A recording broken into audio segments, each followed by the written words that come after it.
Everybody, well, maybe not everybody knows about loan to value ratios, but I'm here to explain them to you if you don't know.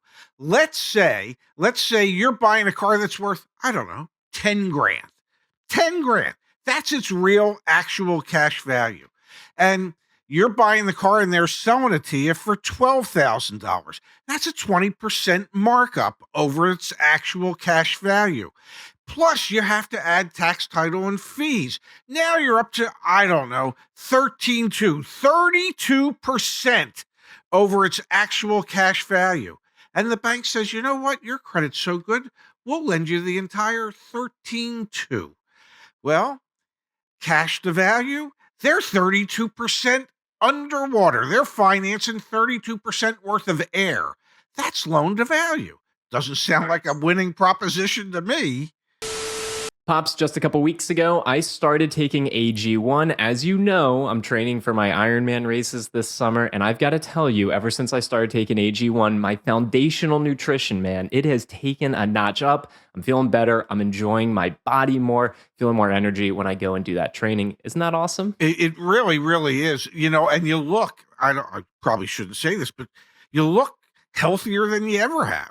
Does it also help hair growth, by the way? Just from, my perspective. I can't help you with hair growth. That being said, AG1 helps with healthy aging. And I know, you've been dieting for our vacation to Puerto Rico and you've been going on walks, which I appreciate, but maybe you should incorporate AG1, man. Healthy aging, Papa Shefska, that sounds like a match made in heaven. It does. And, the healthier I age, well, the longer I'm going to stick around helping you build this damn thing. So, you know what? I think maybe I could be ready for some AG1. All right, it's pretty simple, Dad. I put a scoop of my AG1 powder here in my nice container, put some water in it, and then all you got to do, you know what I'm going to do next? Any guesses? Drink it? All you got to do is drink it, or in my case, pour it over your head and hope for the best. It tastes good, man. Like, I'm not even kidding. You would really enjoy this. I wish I could get you to try some. Pops, if you were going to try some, maybe you'd go to drinkag1.com/CarEdge. Could I convince you? Drinkag1.com/CarEdge. As soon as we're done, I'm going to exactly where you just said. Well, lucky for you, Dad, we have a QR code on the screen as well. A tremendous thank you to AG1 for sponsoring today's video. We really appreciate their support of our channel. And seriously, folks, this tastes delicious. I've been taking it during my triathlon training. Give it a shot. You might enjoy it. So that's how loan to value works. Now, what got out of whack during the pandemic years was the fact that banks were going all the way up to 130, 140, 150% loan to value. So let's use that $10,000 car example again. Yeah, $10,000 car, taxes, fees, additional dealer markup was a rampant, proposition back then. You're putting zero money down. Now you're paying $15,000 for a $10,000 car. The bank says, sure, we'll lend you that money. Next thing you know, you have auto loan delinquencies spiking. Can we talk for a moment, Dad?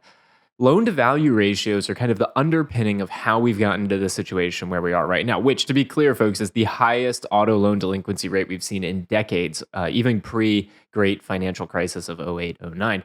What are loan to value ratios and why did they drive such a major impact right now in auto loan delinquencies? Well, when there was a shortage of cars and the dealers could ask whatever they wanted and the public, unfortunately, was silly enough to go along with it, none of that could have happened if the banks hadn't agreed to finance it, okay? This doesn't happen if the bank doesn't say yes to your loan application. So a bank essentially said, normally we'll finance 120% of the value of the vehicle, including tax, title, license, and fees, everything. So on a $10,000 car, that would be $12,000. But the banks, in order to help customers and dealerships buy these overpriced cars, they said in many cases, we'll finance up to 150% of the value of the vehicle. 150%. So suddenly they've agreed to finance $15,000 on that $10,000 car.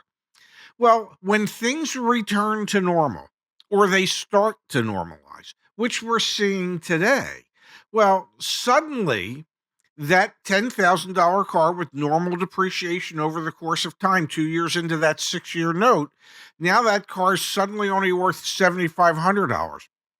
but the customer still owes 13.5. Now there's $6,500 or $6,000 flipped in the car, negative equity. And they think to themselves, why am I paying for this car? It's not worth anywhere near what I owe on it. And then people stop paying. Now, all of a sudden, the bank has a $7,500 asset that's $13,500 is owed on. What are they going to do with it? If they repossess it and they sell it, they're out $6,000. Yeah, I guess it helps their tax liabilities, but it doesn't help the bottom line. So we saw incredibly aggressive lending practices over the past, call it 18 months to 2 years. And now we're seeing the ramifications of that. We have auto loan delinquency rates broken down by auto finance company. Santander is leading the way with the highest auto loan delinquency rate. I know you don't know the number, Pops. Put a guess out there. What do you think their total delinquency rate is for their portfolio? Well, I know that they traditionally like to operate at about 2.5 to 3% delinquency rate. I'm going to say they're probably running somewhere around 9 to 10%.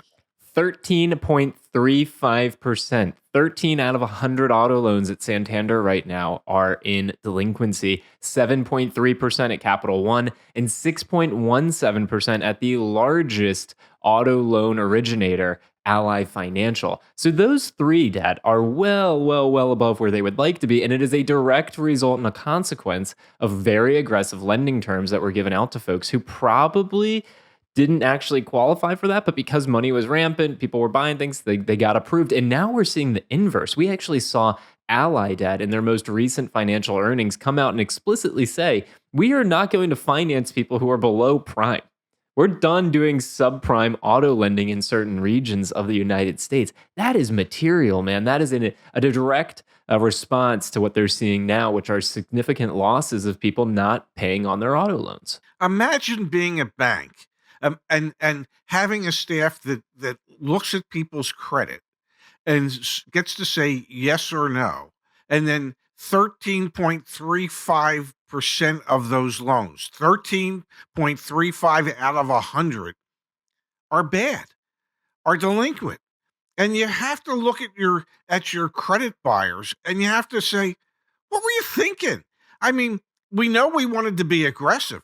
This aggressive to be almost 5 times greater than what the benchmark would be for delinquent loans. I mean, that's insanity. That is a form of hubris that ends up sinking banks. It is the controls that need to be in place aren't there in situations like that. To find yourself with 13.35% of all your loans delinquent and knowing that you overlent on the vast majority of those, I mean, that is just a recipe for disaster. The industry average is 3.32% delinquency rate for the industry, and that's Q4 2023 data. That's the most recent data we have. Something tells me when we get Q1 and then ultimately as Q2 passes here in 2024, I don't think that's going to get any rosier. So what is the takeaway for those of you that are in the auto market trying to think about, or you are thinking about purchasing a vehicle? We've been talking about potential repo-mageddon for a long time. I hate to say it, but all signs continue to point to eventually, and maybe it'll be a slow trickle is what we're ultimately going to see. Lots of repossessed vehicles showing up at the auto auctions, and we actually have data from Manheim that starts to corroborate that.